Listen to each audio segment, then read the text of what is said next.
Hey everybody, what do you know? It's me, Jeff Aromatics. How's everybody doing?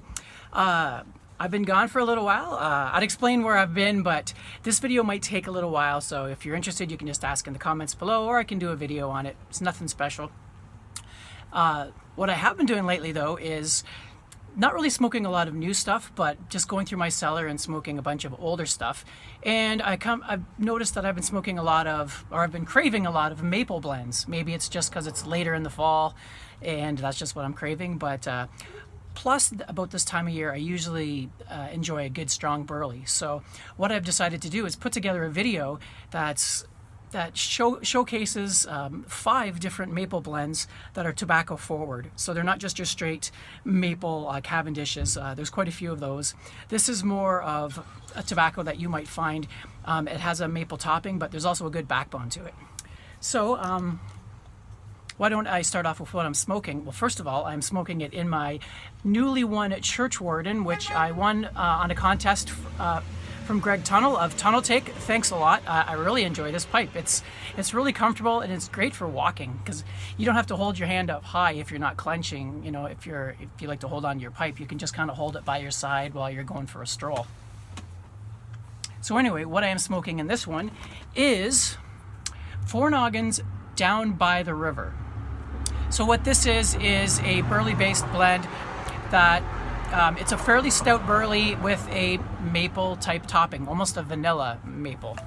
The smell I get is, yeah, just kind of a fresh meadow, a little bit of that maple smell, and just your typical kind of burley, nutty type of smell. I'm actually pretty sure, I'm willing to bet Greg Tunnel's life on this one. No, I'm not willing to do that, but I'm willing to bet that this is actually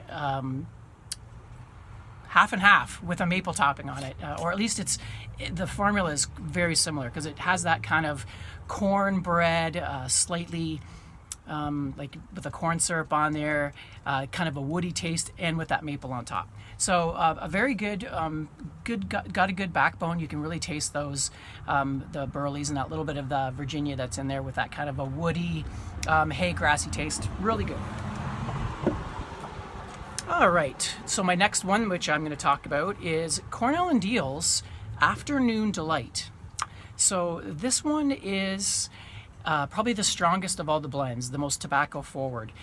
What makes it stronger than the other ones is the fact that it's actually got some Latakia as well as some dark fired and Orientals. So it's very incensey, but it's got that maple topping on there, which just tones it down. It's not very aromatic. It's just sort of imagine like a big and burly, kind of a really burly, really stout tobacco, incensey, with a maple topping that just kind of smooths it out, yet it's still pretty strong. Like it's the Orientals and everything that's in there really kind of gives it a unique taste. All right.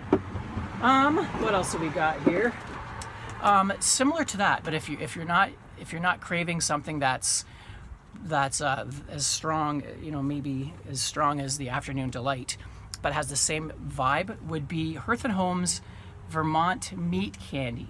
So where it gets the name Meat Candy is, I think what Russ Willett, the blender, was going for was kind of a bacon maple type of aroma and taste. So what this basically is your typical burley aromatic with maple, but with a little bit of dark fired added to give it that smoky bacon smell, and that gives it a bit of backbone as well. This is a lighter blend. You'd think it would be stronger with the dark fired, but that just gives it a little bit of that smoky smell. It's still a fairly light aromatic type of tobacco, but if you dry it out, it gives it a little bit more strength. This one I didn't quite enjoy it as much at first, but now that I've learned to dry my tobacco out, I've really learned to appreciate it.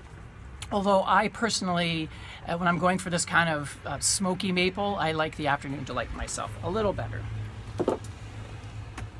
All right, let me light my pipe up here. Ooh, this thing is hard to clench. Whew. Yeah, so use my little, my match.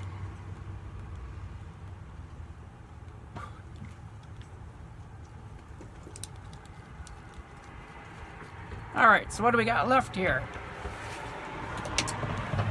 We have got, oh, okay. another one, which I don't think this one's made anymore, which I'm not sure why. Maybe it is. I haven't really looked, but I have a ton of it, so I don't really need any more. And there's a couple different maples in here in the bags, but the majority of it is Essence of Vermont by Four Noggins. This is a burley maple as well, but what makes this unique and gives it that extra kind of oomph is it has just a touch of perique, which is surprising. I always wondered why more blenders didn't use a little more perique in their blends, just because when it's added right, it doesn't overpower a blend. It can add a little bit of extra spice, or in this case kind of a raisin taste to it, a raisin plum, or more of a raisin. So you still get those nutty burleys with just a little bit of a kind of raisin maple taste going on, and a little bit of spice, and just some, mostly just a good strength and a backbone to what would normally be kind of a average tasting burley aromatic. This one I like quite a bit. I kind of wrecked a batch of it. I wouldn't say I wrecked a batch of it, but I really liked perique at the time, and I thought adding more perique to this blend would make it better. So I ended up getting a bunch of perique and adding it to some of the Essence of Vermont. And although it's still good, blenders know what they're doing, and to me it kind of took away some of that maple aromatic. So it's still a good tasting burley perique, but it's more perique forward. It's not bad, it's just not what the original Essence of Vermont was to me. And last but not least, a classic that I think everybody's heard of, either love it or you hate it, it seems, and that is Cornell and Diehl's Autumn Evening.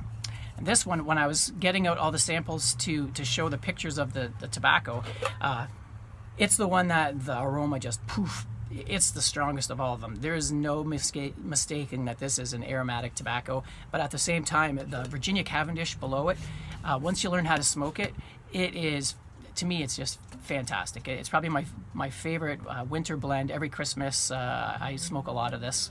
I smoke it all the time, really, but mostly at Christmas time is when the nostalgic feelings come out, because that's when I first smoked it, is on Christmas Day.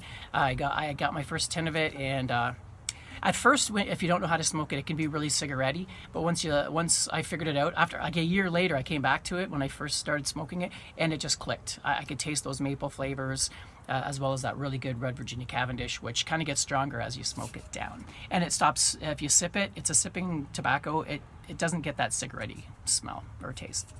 Anyway, those are the maple tobaccos that I think everybody, if you like maple but you want a little bit more tobacco, definitely check those out. If there's any I've missed, let me know. What do you guys like when it comes to maples? Do you even like maple? To me, when I first started pipe smoking, I thought maple was the flavoring that that you should be adding to to pipe tobacco if you're going to make it an aromatic. But that was just my personal opinion. Anyway, what's your guys' opinion on it? It's great to be back, and I'll see you guys in my next video, and I'll see you in the comments as well. So till then, take it easy.